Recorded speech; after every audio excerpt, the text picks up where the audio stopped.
Today லெசனில் பார்க்க போகிறது ஸ்டியரிங் கண்ட்ரோல். ஸ்டியரிங் கண்ட்ரோல்னா நாங்கள் இப்படி ஒரு குறிப்பிட்ட தூரத்தில் ஒரு கேப்பில் போய் நாங்கள் பார்க் பண்ணும்போது நிற்கும் போது ஏதாவது ஒன்று செய்யும்போது எங்களுக்கு முன்னுக்கு கேப் குறையும், முன்னுக்கு ஒரு வாகனம் ஒன்று இருக்குது. அப்போ நாங்கள் விட்டு பார்க்குறோம், கார் இப்படி ரைட்டுக்கு போகுது, அப்படியே ரைட்டுக்கு போகுது, திரும்ப இப்போ நேராக இருக்குது நினைச்சிக்கொண்டு திரும்ப விட்றோம், திரும்ப லெஃப்ட்டுக்கு போகுது. இந்த ஸ்டியரிங் எப்படி ஸ்ட்ரைட் பண்ணுறது தெரியாமல் இருக்குது. எப்படி ஸ்ட்ரைட் பண்ணுறது ஈஸிவே என்ன செய்யுங்கன்னு சொன்னால் வந்து ஏதோ ஒரு பக்கத்துக்கு இப்படி ஃபுல்லாக பண்ணி கொண்டிருக்கிறோம். பண்ணிட்டோமெல்லாம் ஓகே ஓகே ஃபுல்லாக ஆகிட்டு சொல்லிப்பாருங்க.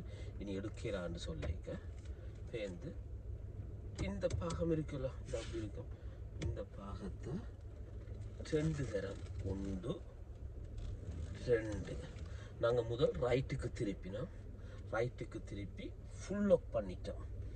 ஃபுல் லாக் பண்ணி போட்டு திரும்ப ஃபுல் லாக் பண்ணால் அதுக்கு அதை விட கூட பண்ணிடாது, திருப்ப இல்லாது. அதில் இருந்து திரும்ப இந்த பாகத்தை 2 தரம் எங்களுக்கு இப்படி நேருக்கு கொண்டு வரும். 2 தரம் எடுத்து போட்டு இப்போ மேக் ஷோ பண்ணி பார்ப்போம் நேராக போகுதுன்ட்டு. எஸ், நேராக போகுது.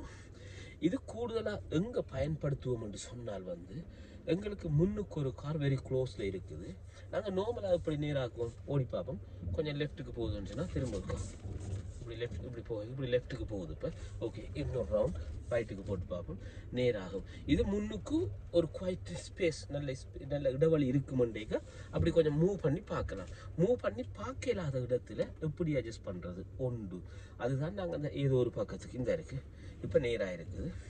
இப்போ நாங்கள் ஏதோ ஒரு பக்கத்துக்கு இப்போ ஓகே லெஃப்ட்டுக்கு ஃபுல் லாக் பண்ணுவோம், லெஃப்ட்டுக்கு கொஞ்சம் ஓகே இப்படி தானே செய்யணும்.